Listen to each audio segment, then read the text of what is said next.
Hi everyone, welcome back to Kisla Vidya Niketan. Kisla Vidya Niketan के इस video में आज हम क्लास 10th की त्रिकोणमिति प्रश्नावली 8.1 को सॉल्व करेंगे।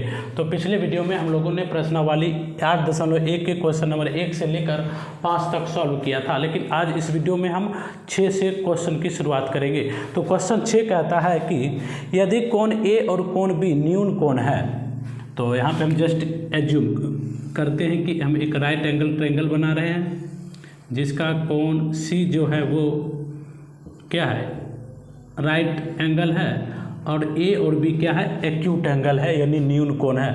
न्यून कोण कहने का मतलब होता है वैसा कोण जिसका जो वैल्यू होता है वो 90 डिग्री से छोटा होता है, ऐसे कोण को न्यून कोण कहा जाता है। तो यहाँ पे कहा गया है कि cos ए और cos बी इसका वैल्यू समान है, तो हमको ये शो करना है कि ए और बी का वैल्यू क्या होगा, समान होगा। तो सबसे पहले हम लोग क्या किए, एक ट्रायंगल एज्यूम किए, एक राइट एंगल ट्रायंगल जिसका नाम हम ए सी बी रखे, जिसमें कोण जो सी है वो क्या है, 90 डिग्री का है। और क्वेश्चन यहाँ पे दिया गया है कि cos ए जो है वो cos बी के बराबर है। तो cos बराबर क्या होता है, cos बराबर होता है, cos बराबर क्या होता है, आधार बट्टा कर्ण होता है। cos बराबर क्या होता है, आधार बट्टा कर्ण।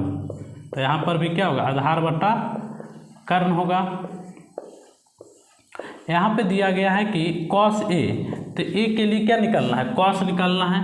तो ए का जो आधार क्या होगा, तो कोण ए किस पे बन रहा है, तो इस रेखा पे बन रही है ए सी, तो इसका आधार हो जाएगा ए सी अपॉन कर्ण कौन सा है, कर्ण है ए बी, तो ए सी अपॉन ए बी, ये बराबर है किसके, आधार cos बी के लिए। बी का आधार क्या है, बी कहाँ पे बन रहा है, यहाँ पे बी सी पे, तो ये हो जाएगा बी सी बट्टा A B.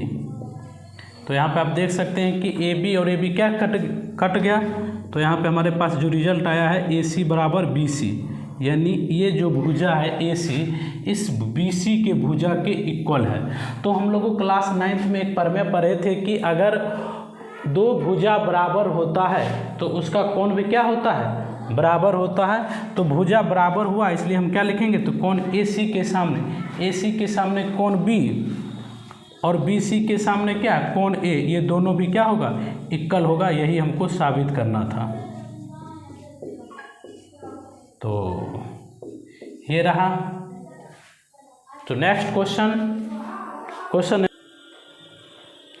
Number 7। Question number 7 कह रहा है यदि cot थीटा का जो वैल्यू है 7/8 है, तो हमें फाइंड करना है 1 + sin theta into 1 - sin theta upon 1 + cos theta into 1 - cos theta. तो यहाँ पे हमको दिया गया है cot थीटा। तो cot किसका उल्टा होता है, तो cot होता है tan का। तो cot थीटा बराबर 7/8। तो cot बराबर होता है, क्या होता है, आधार बट्टा लंब। तो 7 क्या है, आधार, और 8 क्या है, लंब है। तो सबसे पहले इसका हम क्या फाइंड करेंगे, कर्ण फाइंड करेंगे। तो कर्ण बराबर क्या होगा, पाइथागोरस प्रमेय के अनुसार कर्ण बराबर होगा √अंडर आधार का स्क्वायर प्लस लंब का स्क्वायर। तो 7 का स्क्वायर करेंगे तो कितना होगा, 49, और प्लस 8 का स्क्वायर करेंगे तो 64 और 49 को जोड़ेंगे तो कितना आएगा, 113। तो कर्ण हमारा आ गया √113। तो क्वेश्चन नंबर 1 फाइंड करने के लिए कह रहा है कि 1 + sin theta into 1 - sin theta upon 1 + cos theta into 1 - cos theta.